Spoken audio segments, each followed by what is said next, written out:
Tu veux apprendre à tricoter? Je vais te montrer comment faire. L'épisode 8, tricoter à l'envers. Tu vas voir, c'est pas dur, c'est comme à l'endroit, mais à l'envers. OK, go, on part. J'ai monté 12 mailles et j'ai tricoté quelques rangs tout à l'endroit pour que vous puissiez voir la différence entre les points tout endroit et le point envers qu'on va apprendre. Comme je disais, c'est comme à l'endroit, mais à l'envers, dans le sens qu'on fait tout l'inverse de ce qu'on fait à l'endroit. Donc, quand on veut tricoter à l'endroit, on arrive sur la maille comme ça par en dessous et on s'en va derrière. Mais là, pour tricoter à l'envers, c'est tout l'inverse. Donc, on arrive par en haut de la maille et on va rester devant. Fait qu'on fait quand même un X, mais en arrivant de par en haut de notre maille et en mettant notre aiguille qu'on vient de rentrer devant la maille. Là, quand on veut tricoter à l'endroit, une fois qu'on est rentré derrière, on commence à l'extérieur et on termine entre les deux aiguilles pour entourer notre fil.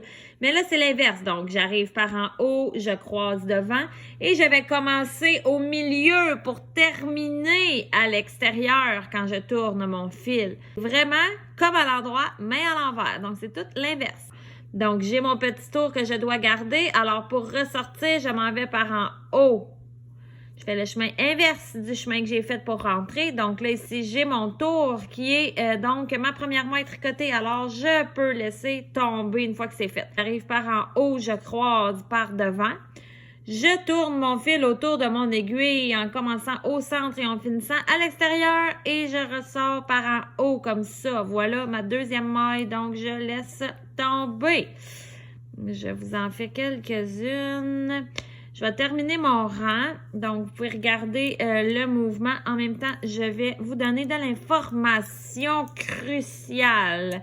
Quand je tricote à l'envers, vous voyez que l'endos de mon point, visuellement, ressemble vraiment beaucoup à quand je tricotais tout à l'endroit. Sauf que quand je le retourne, là, vous voyez que c'est différent sur l'endroit. Voyez-vous? Quand on tricote à l'envers, on part pas à tricoter des rangs tout à l'envers tout le temps.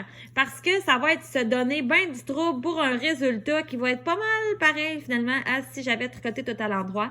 Donc, on fait pas ça. On va faire le plus souvent, dans le fond, c'est le point de jersey qui est constitué d'un rang endroit, un rang envers. Un rang, on se rappelle que c'est quand on tricote toutes nos mailles. Plus je tricote et plus on voit la différence. Ça ici, c'était mon point mousse tout à l'endroit et ici, c'est mon point jersey. Donc, pour faire le jersey, quand je suis sur l'endroit de mon travail, ça c'est l'endroit de mon travail, je vais tricoter tout à l'endroit et quand je suis rendue à tricoter sur l'envers, ce qui est le cas présentement, donc on voit bien que ça ressemble beaucoup au point mousse, donc je vais tricoter tout à l'envers. C'est ça qui est ça pour aujourd'hui. Je te laisse à pratiquer puis oublie pas de t'abonner pour pas manquer mes prochaines capsules.